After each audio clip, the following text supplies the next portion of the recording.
Hi అండి. అందరూ ఎలా ఉన్నారు? బాగున్నారా? నేనైతే చాలా బాగున్నానండి. ఈరోజు ఒక మంచి రెసిపీతో మీ ముందుకు వచ్చేసాను. అదే గోంగూర చికెన్ పచ్చడి అనమాట. నార్మల్గా మనం చికెన్ పచ్చడి చేసుకుంటాము. కొంతమంది ఇలా గోంగూర చికెన్ పచ్చడి కూడా చేసుకుంటారండి. ఇది మనకి నిల్వ పచ్చడి, చాలా టేస్టీగా ఉంటుంది. మేము కూడా మా ఇంట్లో ఫస్ట్ టైం ఈరోజు గోంగూర చికెన్ పచ్చడిని ట్రై చేసాము. అత్తయ్య నేను ఇద్దరం కలిసి చేసామండి. టేస్ట్ అయితే చాలా బాగా వచ్చింది. చక్కగా వేడి అన్నంలో కొద్దిగా నెయ్యి వేసుకొని కొంచెం గోంగూర చికెన్ పచ్చడి వేసుకుని తింటే మనం అన్నం మొత్తం ఈ పచ్చడితోనే తినేస్తాం అనమాట. అంత రుచిగా ఉంది. మీరు కూడా డెఫినెట్గా ఈ వీడియోని చూసి ట్రై చేయండి. ఫస్ట్ టైం కనుక మీరు మన ఛానల్ని చూస్తున్నట్లయితే విన్నీ కుకింగ్ ఛానల్ని సబ్స్క్రైబ్ చేసుకోండి. వీడియోని అయితే స్కిప్ చేయకుండా లాస్ట్ వరకు చూడండి. ఓకే, లేట్ చేయకుండా వీడియోలోకి వెళ్ళిపోదామా? ఫస్ట్ గోంగూరను అయితే కాడలు లేకుండా ఒలుచుకోవాలండి. ఒలుచుకున్నాక వాటర్లో శుభ్రంగా వాష్ చేసుకొని చక్కగా క్లాత్ మీద ఇలా తడి లేకుండా ఆరబెట్టుకోవాలన్నమాట. ఇది మనం నిల్వ పచ్చడి చేసుకున్నాం కాబట్టి ఆకుకి కొంచెం కూడా తడి ఉండకూడదు. ఇలా పల్చగా ఫ్యాన్ కింద కానీ బయట ఎండలో కానీ ఇలా ఆరబెట్టుకోవాలి. తడి లేకుండా ఆరిపోయిన తర్వాత ఈ గోంగూర ఆకుని సన్నగా కట్ చేసుకోవాలి. చూడండి, మేమైతే ఫ్యాన్ కింద ఆరబెట్టేసాము. ఇలా ఆరిపోయిన తర్వాత కొంచెంగా తీసుకొని సిజర్తో సన్నగా కట్ చేసుకోవాలి. అంటే ఆకులుగా వేస్తే మనకి పచ్చడిలో తొక్కులుగా ఉంటుంది కదా, అందుకని ఇలా సన్నగా కట్ చేసుకోవాలి. ఇక్కడ మేము వచ్చేసి కొంచెం ముదిరిన ఆకునైతే తీసుకున్నామండి. ఇలా ముదిరిన ఆకుని తీసుకుంటే మనకి పచ్చడి కూడా ఎక్కువ రోజులు నిల్వ ఉంటుంది. లేత ఆకుతైనా చేసుకోవచ్చు. అప్పటికప్పుడు కొంచెం కొన్ని రోజుల్లో తినేసేయాలి అనుకుంటే కొంచెం లేత ఆకుతో చేసుకుంటే ఓకే. కొంచెం నిల్వ ఉండాలి అనుకుంటే ఇలా ముదిరిన ఆకునైతే తీసుకోవాలి. ఇలా ఆకుని కొద్దిగా తీసుకొని సన్నగా కట్ చేసుకోవాలి. ఇక్కడ నేను గోంగూర వచ్చేసి 1/2 కేజీ గోంగూరని తీసుకున్నానండి. దీనిలోకి చికెన్ వచ్చేసి 1/2 కేజీ చికెన్ తీసుకున్నాను. అంటే కొలతలు అయితే ఏమి ఉండదు. మనం తీసుకున్న చికెన్కి తగ్గట్టుగా కొంచెం గ్రేవీ ఎక్కువ రావాలి, అన్నంలోకి ఎక్కువ కలవాలి అనుకుంటే గోంగూరని కొంచెం ఎక్కువ వేసుకుంటే సరిపోతుంది. ఇక్కడ మేమైతే 1/2 కేజీ చికెన్కి 1/2 కేజీ గోంగూరని అయితే తీసుకున్నాము. చూసారు కదా, ఇలా సన్నగా కట్ చేసుకొని పక్కన పెట్టుకోవాలి. ఇప్పుడు ఈ పచ్చడి కొంచెం పులుపుగా ఉండడం కోసం ఒక చిన్న నిమ్మకాయ సైజ్ అంతా చింతపండుని వేడి నీళ్ళలో నానబెట్టుకొని పక్కన పెట్టుకోవాలి. అలాగే ఒక 10 వెల్లుల్లి రెబ్బల్ని ఇలా పొట్టు తీసుకుని పక్కన పెట్టుకోవాలి. అలాగే 1 టేబుల్ స్పూన్ జీలకర్ర, 1/2 టేబుల్ స్పూన్ మెంతులు, 1 టేబుల్ స్పూన్ ధనియాలు, అలాగే ఒక చిన్న దాల్చిన చెక్క, 4 లవంగాలు. ఇక్కడ చికెన్ అయితే బోన్స్ లేకుండా ఓన్లీ బోన్లెస్తో అంటే మెత్తని ముక్కలతోనే పచ్చడిని చేసుకుంటున్నామండి. ఇలా ఎముకలు లేకుండా మెత్తని మాంసాన్ని అయితే తీసుకోవాలి. శుభ్రంగా చిన్న పీసెస్గా కట్ చేసుకున్నాక ఇందులో 1 టేబుల్ స్పూన్ సాల్ట్, అలాగే చిటికెడు పసుపు వేసుకుంటున్నాము. వేసుకొని చక్కగా బాగా కలిపేసుకొని దీన్ని మ్యాగ్నేట్ చేసుకుంటే ముక్కలకి ఉప్పు పసుపు అనేది బాగా పడుతుందన్నమాట. సో ఎప్పుడైనా చికెన్ కర్రీస్ అయినా పచ్చళ్ళైనా ఏది చేసుకున్నా కానీ మనం చికెన్కి ఇలా ఉప్పు పసుపు వేసుకొని కలిపి పక్కన పెట్టుకోవాలి. ఈ చికెన్ని ఒక 15 నిమిషాల పాటు లేదా హాఫ్ అన్ అవర్ పాటు ఇలా పక్కన పెట్టుకోవాలి. ఇప్పుడు ముందుగా మనం పక్కన పెట్టుకున్న మసాలాలు ఉన్నాయి కదా, అవి కడాయిలో వేయించుకోవాలి. ఫస్ట్ ధనియాలు వేసుకొని ధనియాలు అయితే వేయించుకోవాలండి. ధనియాలు అనేవి వేగిపోయినాయి కదా, ఇలా వేగిన తర్వాత మిగతావి కూడా వేసేసుకొని దోరగా ఫ్రై చేసుకోవాలి. గ్యాస్ని సిమ్లో పెట్టుకొని వీటిని వేయించుకోవాలండి, లేకపోతే మాడిపోతాయి. చూడండి, మనకి ఈ విధంగా వేగిన తర్వాత వీటిని తీసేసి మిక్సీ జార్లో వేసుకోవాలి. అంటే కొంచెం వేడిగా ఉన్నాయని చెప్పేసి ప్లేట్లోకి చల్లారి పెట్టుకుంటున్నాను. తర్వాత మిక్సీ జార్లో వేసుకొని ఫైన్ పౌడర్ లాగా మెత్తగా గ్రైండ్ చేసుకోవాలి. చూసారు కదా, మసాలాని ఇలా ఫైన్ పౌడర్ లాగా మెత్తగా గ్రైండ్ చేసుకోవాలి.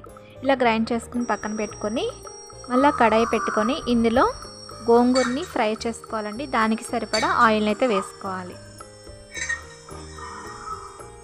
మనం నిల్వ పచ్చడి చేసుకుంటున్నాం కాబట్టి ఆయిల్లో ఫ్రై చేయాలి. ఇలా ఆయిల్ హీట్ అయ్యాక గోంగూరని కొద్దిగా వేసుకుని కడాయిలో వేయించుకోవాలి.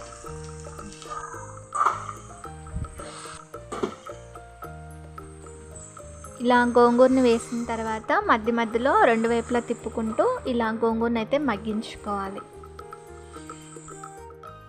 మనకి ఈ గోంగూరలో ఉన్న వాటర్ మొత్తం ఎగిరిపోయి ఇలా ఆకు అనేది ఫ్రై అయితే సరిపోతుందండి. చూడండి వాటర్ మొత్తం ఎగిరిపోయినాయి కదా.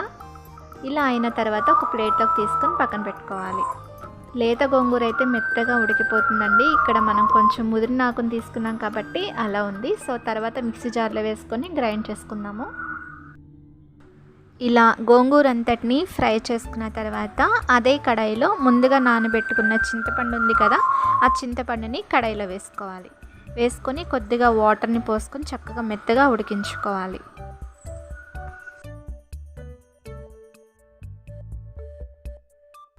ఇలా వేసుకున్న చింతపండుని బాగా మిక్స్ చేస్తూ చక్కగా ఈ విధంగా మెత్తగా ఉడికేంత వరకు ఉడికించుకోవాలండి. ఇలా మెత్తగా ఉడికిన తర్వాత మనం ముందుగా ఫ్రై చేసుకున్న గోంగూర ఉంది కదా, అది ఇందులో వేసుకొని ఒకసారి బాగా మిక్స్ చేసుకోవాలి. అంటే మనం ఇలా చింతపండులో గోంగూర వేసి ఒకసారి బాగా మిక్స్ చేస్తే ఏమవుతుందంటే ఆ చింతపండు పులుపు అనేది గోంగూరకి బాగా పడుతుందన్నమాట. మిక్సీలో వేసినా సరిగా పట్టదు కదా, సో అందుకని ఇలా చేస్తున్నాము. ఇలా బాగా మిక్స్ చేసుకుని ఫ్రై చేసుకున్న తర్వాత స్టవ్ ఆఫ్ చేసి ఈ గోంగూర అంతటిని కొద్దిగా మిక్సీ జార్లో వేసుకొని మెత్తగా పేస్ట్ లాగా గ్రైండ్ చేసుకోవాలి. ఇలా కొంచెంగా మిక్సీలో వేసుకుని గ్రైండ్ చేసుకోవాలండి. చూసారు కదా, గోంగూరని ఈ విధంగా గ్రైండ్ చేసుకోవాలి. లేత గోంగూర అయితే మనకి ఇలా మిక్సీ పట్టాల్సిన అవసరం లేదు. ఇక్కడ మనం ముదురాకుని తీసుకున్నాం కాబట్టి కొంచెం గట్టిగా ఉంటుంది కాబట్టి ఈ విధంగా గ్రైండ్ చేసుకున్నాను.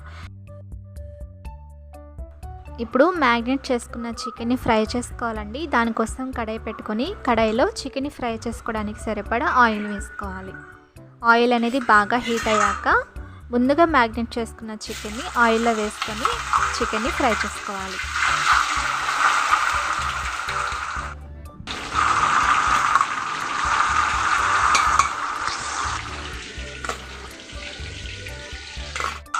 చికెన్ని ఇలా ఆయిల్లో ఫ్రై చేసేటప్పుడు చికెన్లో ఉన్న వాటర్ మొత్తం ఇలా సపరేట్ అవుతాయి అన్నమాట. తర్వాత ఈ చికెన్ అనేది మెల్లమెల్లగా ఫ్రై అవుతూ ఉంటుంది. కొంతమంది ఏం చేస్తారంటే చికెన్ని సపరేట్గా ఉడికించి తర్వాత ఫ్రై చేస్తారండి. అలా చేస్తే మనకి పచ్చళ్ళలో ఆ నీచు వాసన అనేది ఉండదు. సో అందుకనే డైరెక్ట్గా ఆయిల్లోనే చికెన్ని ఫ్రై చేస్తున్నాం అనమాట. మనకి ఎప్పుడైనా పచ్చళ్ళు అంటే ఆ నీచు వాసన ఉంటేనే టేస్ట్గా ఉంటాయండి. సో కంపల్సరీగా మీరు కూడా ఇలా ట్రై చేయండి. ఇప్పుడు మనకి చికెన్ అనేది చూడండి ఇలా బ్రౌన్ కలర్ అనేది రావాలన్నమాట. ఇలా కలర్ వస్తే మనకి వేగిపోయినట్లే. ఇలా వేగిన తర్వాత వీటిని ఒక ప్లేట్లోకి తీసుకొని పక్కన పెట్టేసుకోవాలి.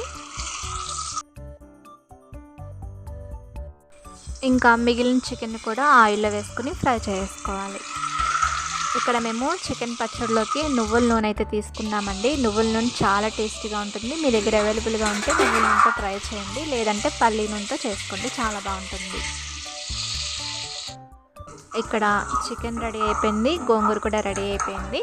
ఇంకా నెక్స్ట్ ప్రాసెస్ ఏంటో చూసేద్దాం, వచ్చేసేయండి. చికెన్ చూడండి చక్కగా వేగింది కదా. ఇప్పుడు అదే ఆయిల్లో తాలింపునైతే వేసుకోవాలండి. ఒక 3-4 ఎండుమిర్చిని వేసుకోవాలి. అలాగే 1 టేబుల్ స్పూన్ జీలకర్రను కూడా వేసుకోవాలి. అలాగే ముందుగా మనం వెల్లుల్లి రెబ్బలను పక్కన పెట్టుకున్నాం కదా, అవి కూడా వేసుకోవాలి. ఇలా వేసుకున్నాక ఈ వెల్లుల్లి రెబ్బలు ఎర్రగా ఫ్రై అయ్యేంత వరకు వీటిని ఫ్రై చేసుకోవాలి. వెల్లుల్లి ఈ విధంగా ఫ్రై అయిన తర్వాత 1 టేబుల్ స్పూన్ ఆవాలను కూడా వేసుకొని వీటిని దోరగా ఫ్రై చేసుకోవాలి.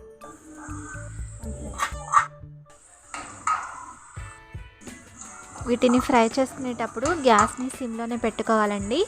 ఇవన్నీ చక్కగా ఈ విధంగా ఫ్రై అయిన తర్వాత ఇందులో అల్లం వెల్లుల్లి పేస్ట్ అయితే వేసుకోవాలి. ఒక 2-3 టేబుల్ స్పూన్ల వరకు వేసుకుంటే సరిపోతుంది. ఇలా అల్లం వెల్లుల్లి పేస్ట్ అనేది పచ్చివాసన పోయేంత వరకు ఆయిల్లో ఫ్రై చేసుకోవాలి. లాస్ట్లో కొంచెం కరివేపాకును కూడా వేసుకోవాలి. ఇలా అన్నీ వేసుకున్నాక ఒకసారి బాగా మిక్స్ చేసుకోవాలి.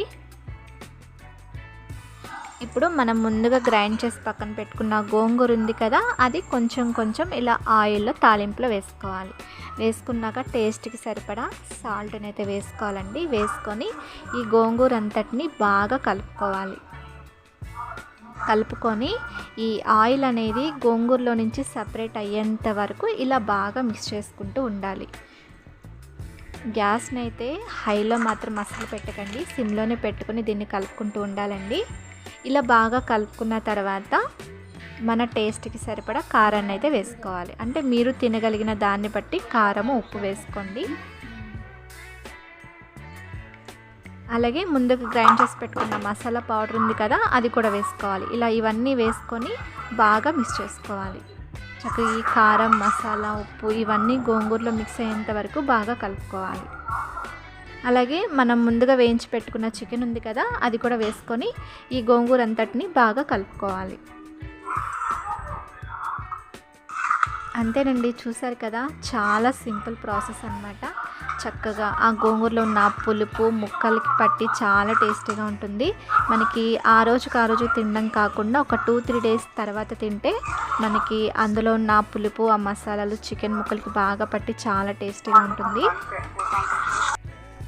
చక్కగా ఇలా ఎప్పుడైనా గోంగూర ఎక్కువగా ఉంది అనుకోండి, ఇలా కొంచెం చికెన్తో ఇలా గోంగూర చికెన్ పచ్చడిని చేసుకోండి. మనకి కొన్ని రోజుల పాటు నిల్వ ఉంటుందండి. నాకైతే ఈ పచ్చడిని చూస్తుంటే ఎప్పుడెప్పుడు వేడివేడి అన్నంలో కలుపుకొని తిందామని అనిపిస్తుందండి. మీకు కూడా ఇలానే అనిపిస్తుందా? అయితే మీరు కూడా డెఫినెట్గా మీ ఇంట్లో ఈ రెసిపీని ట్రై చేయండి. నిజంగా చాలా రుచిగా ఉంటుందండి. ఈ వీడియో కనుక మీకు నచ్చితే ప్లీజ్ లైక్ చేయండి, మీ ఫ్రెండ్స్కి షేర్ చేయండి. మీరు ఎవరైనా మన ఛానల్ని కొత్తగా చూసినట్లయితే విన్ని కుకింగ్ ఛానల్ని సబ్స్క్రైబ్ చేసుకోండి. Thanks for watching.